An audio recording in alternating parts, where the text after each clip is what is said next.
Laser சிகிச்சை என்று சொல்லக்கூடிய நரம்பு சுருள் நோய்க்கு லேசர் ட்ரீட்மெண்ட் கிட்டத்தட்ட 1 லட்சம் ரூபாய்க்கு மேல செலவழிச்சு 1% கூட குணமாகாத நிலையில சிகிச்சைக்கா வந்திருந்தாங்க. மிக ரொம்ப ஃபேமஸா இருக்கக்கூடிய ஒரு மருத்துவமனையில தான் சிகிச்சை எடுத்திருந்தாங்க. அந்த சிகிச்சை தோல்வியுற்ற நிலைமையில தான் இருந்துட்டே இருந்தாங்க. இவ்வளவு செலவு பண்ணியும் நம்மளுக்கு நிவாரணம் கிடைக்கல அப்படின்னு சொல்லி அவங்க சைக்காலஜிக்கலா உளவியல் ரீதியா ஒரு மன ரீதியா ஒரு வெறுப்பு ஏற்பட்டு எந்த சிகிச்சையும் வேணாம், நம்ம இப்படியே இருந்துருவோம் அப்படின்னு மனம் வெறுத்து போன நிலைமையில தான் இருந்துட்டே இருந்தாங்க. அதுக்கப்புறம் தன்னுடைய மனைவி பிள்ளைகளை நினைச்சு ரொம்ப வருத்தப்பட்டு ஃபியூச்சரை நினைச்சு தன்னுடைய தொழில் சூழ்நிலையில நடிச்சு ரொம்ப வருத்தப்பட்டாங்க. அதே மாதிரி நம்மளுடைய கால் உடம்பு முழுக்க இருக்கக்கூடிய அந்த வெயிட்ட கால் தான் தாங்குது. நம்ம ஒரு தொழில் செய்யறதா இருந்தாலும் சரி, எந்த ஒரு வேலை செய்யறதா இருந்தாலும் நம்மளுடைய காலை வச்சுதான் நம்ம மூவ்மெண்ட் பண்ண வேண்டியது இருக்கு. அதனால காலை முழுமையா காப்பாத்திக்கணுங்கிற நம்பிக்கையோட வந்தாங்க. அவங்க மனைவி தான் முழுக்க முழுக்க புஷ் பண்ணி கண்டிப்பா நீங்க காலுக்காக எவ்வளவு செலவழிச்சாலும் முழுமையா ஒரு சிகிச்சை எடுத்து முழுமையா மீண்டு வாங்கன்னு சொல்லி நம்பிக்கையோட சிகிச்சைக்கு அனுப்பிச்சு வச்சாங்க.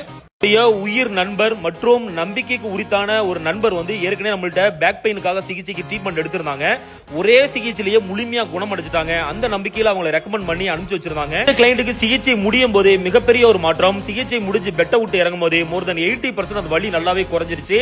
அதே மாதிரி கால் ஃப்ரீயா இருந்துச்சுன்னு அவங்க ஃபீல் பண்ணாங்க. ரத்த ஓட்டம் சீராயிரும். உள்ளவர்களுக்கு ரத்த கட்டி உருவாகி ஹார்ட் அட்டாக் வரும் மற்றும் ஸ்ட்ரோக் வரும் என்று சயின்டிபிக்கா நிரூபிக்கப்பட்டது. சிகிச்சை இல்லாமல் மிக மிக இலவான சிகிச்சையில் முழுமையான விடுதலை. உபயோகப்படுத்தக்கூடிய அனைத்து பொருட்களும் ஒருமுறை உபயோகப்படுத்தக்கூடிய சர்ஜிக்கல் பொருட்களாகும். அரசு வழிகாட்டின் அடிப்படையில் உயிர் மருத்துவ கழிவுகளை முறையாக கழிவு நீக்கம் செய்யப்படுகிறது. முன்பதிவு அவசியம். ஒரு நாளைக்கு 5 நபர்களுக்கு மட்டுமே சிகிச்சை அளிக்கப்படுகிறது.